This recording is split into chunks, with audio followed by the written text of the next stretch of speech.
teman-teman semuanya. Kira-kira kita akan bahas apa ya hari ini?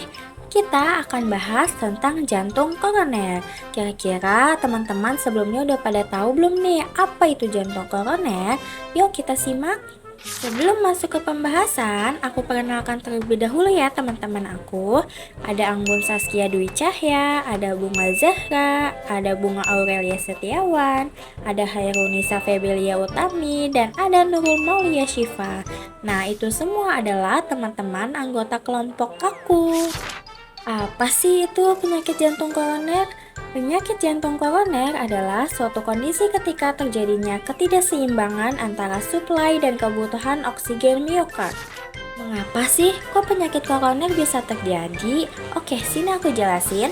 Akibatnya karena adanya penyumbatan parsial aliran darah ke jantung, ketidakseimbangan ini dapat terjadi akibat yang pertama ada penyempitan arteri koroner, yang kedua ada penurunan aliran darah atau curah jantung, yang ketiga ada peningkatan kebutuhan oksigen di miokard, dan yang terakhir ada spasme arteri koroner. Nah, itu adalah penyebabnya guys. Kira-kira manifestasi klinis pada penyakit jantung koroner ada apa aja sih? Mari kita bahas. Manifestasi klinis pada penyakit jantung koroner terbagi menjadi dua.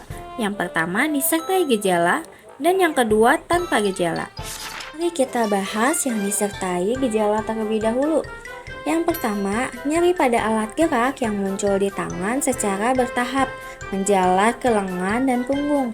Yang kedua, merasa sering pusing dan mudah pingsan. Yang ketiga, tekanan pada punggung atas.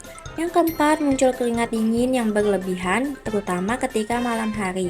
Yang kelima, perasaan sesak di dada yang dapat muncul tiba-tiba atau intermittent, atau rasa yang terkadang hilang tetapi dapat kembali lagi secara berulang-ulang. Yang keenam, ada sesak napas walau dapat keadaan bugar. Dan yang terakhir, merasa lelah secara berlebihan. Nah, itu adalah ciri-ciri yang disertai gejala. Mari kita bahas yang tanpa gejalanya. Yang tanpa gejala terdapat angina pectoris. Yang kedua ada aritma. Yang ketiga ada infark miokard akut.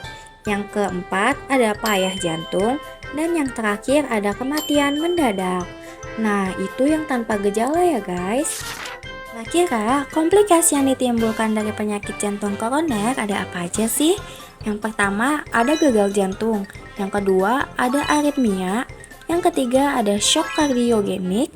Dan yang terakhir ada jantung ruptur atau retak. Kira-kira pemeriksaan diagnostik apa sih yang dapat dilakukan pada penderita penyakit jantung koroner?